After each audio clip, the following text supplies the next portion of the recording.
gawa tayo ng mabilisang sisig combo natin. Ayan, napakasimple lang ito.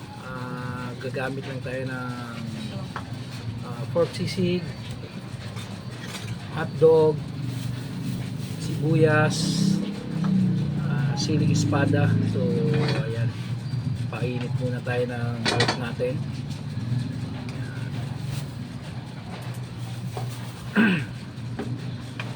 So unahin natin ang sibuyas at espada. Ayan, isa lang natin, ang mabilis ang isa lang.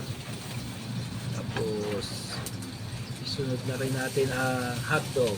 Yun, sabay-sabay na natin. Ayan, kita nyo naman.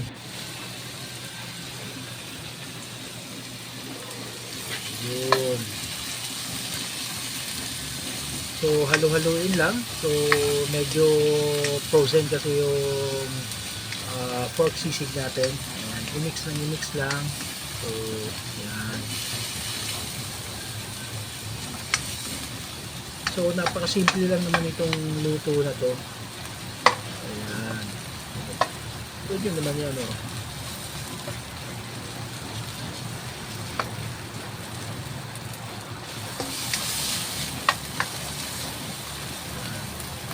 Halo-halo lang. So wag lang kayo magsawa kakahalo-halo kasi bigla ang pagluluto lang natin to para pangulam natin. Ayan. So automatic, no?